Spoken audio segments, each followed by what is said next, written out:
Nous sommes le mardi 3 septembre 2024. Bonsoir à tous et voici le journal de l'économie.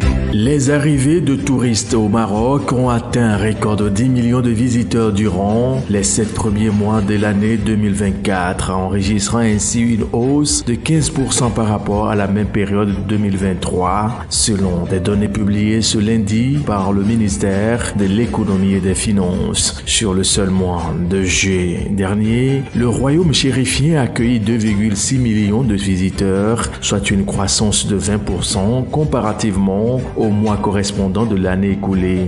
Le Maroc avait accueilli un record de 14,5 millions de touristes en 2023, ce qui a permis aux recettes du secteur de dépasser le cap des 10 milliards de dollars pour la première fois. La feuille de route sur le développement du tourisme élaborée par le gouvernement table sur 17,5 millions de visiteurs en 2026 et 26 millions en 2030 lorsque le Maroc organisera la Coupe du monde de football avec l'Espagne et le Portugal.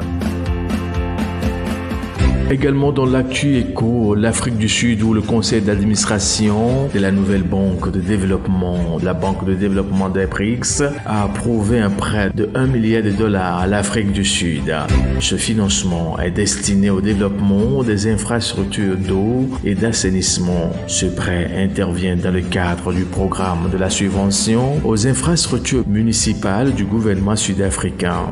Ce programme gouvernemental qui a pour but de supprimer les retard dans la réalisation des infrastructures municipales dans les communautés les plus défavorisées pour assurer la fourniture des services de base tels que l'éclairage, l'eau, l'assainissement ainsi que les routes. Pour rappel, l'Afrique du Sud fait face à des pénuries d'eau dans plusieurs villes, notamment à Johannesburg, Pretoria, en raison des infrastructures vieillissantes, des fuites et des ruptures de canalisation. Direction l'île Maurice pour vous dire que depuis le dimanche 1er septembre, les jeunes Mauriciens âgés de 18 à 25 ans accèdent gratuitement à l'Internet mobile. L'initiative gouvernementale vise à faciliter leur accès à l'information, à l'éducation et à diverses autres opportunités en ligne. Près de 100 000 personnes sont ciblées. Les jeunes éligibles devront s'inscrire sur la plateforme mise en place par la Maurice Revenue Authority. Chaque bénéficiaire disposera d'un forfait mensuel renouvelable de 200 gigaoctets chez l'un des 3 opérateurs télécoms du pays. Il pourra utiliser la 4G ou la 5G via 350 hotspots Wi-Fi déjà installés à travers le pays.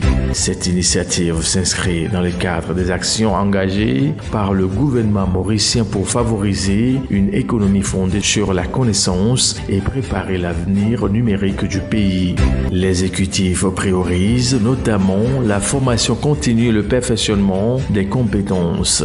À cet effet, Port-Louis travaille entre autres avec la société technologique chinoise Huawei. Cette dernière s'est engagée en juillet 2024 à former 4000 personnes supplémentaires dans les TIC d'ici 2028.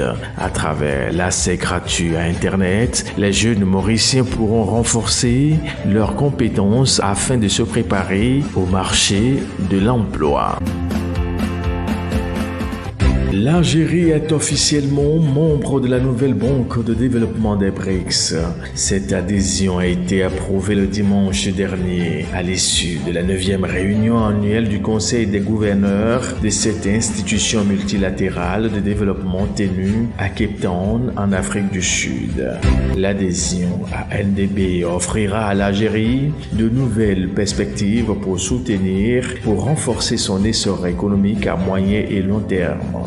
Rappelons que c'est en juillet 2023 que le pays maghrébin a officiellement demandé à rejoindre la LDB avec une première contribution de 1,5 milliard de dollars US. Il avait également demandé à rejoindre le groupe des BRICS à cette même période. Bouclons l'actualité économique de ce 3 septembre avec le Togo où l'aéroport international Gnassingbé Eyadémon a accueilli 325 709 passagers au cours du premier trimestre 2024 selon les données récentes publiées par la Direction générale du budget et des finances DGBF dans son document intitulé Rapport d'exécution du budget de l'État à fin mars exercice 2024. Ce chiffre représente une augmentation de 6% par rapport à la même période en 2023 où 305 515 voyageurs avaient été enregistrés. Cette hausse s'inscrit dans une tendance positive observée depuis 2021 après la chute drastique du trafic en 2020 due à la pandémie de Covid-19. Le dynamisme du trafic passager s'inscrit également dans l'objectif du gouvernement togolais de positionner le Togo comme un hub aérien en Afrique de l'Ouest. L'ambition est d'atteindre 1,5 million de passagers d'ici à 2025. Cette progression est soutenue par l'ouverture de nouvelles lignes aériennes à partir de l'aéroport international Gnassingbé Eyadémon.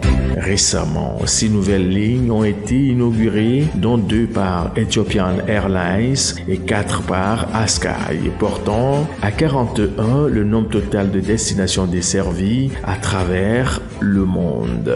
En outre, les aviations initialement dédiées aux liaisons domestiques a élargi son offre à Ouagadougou, renforçant ainsi la connectivité régionale du Togo.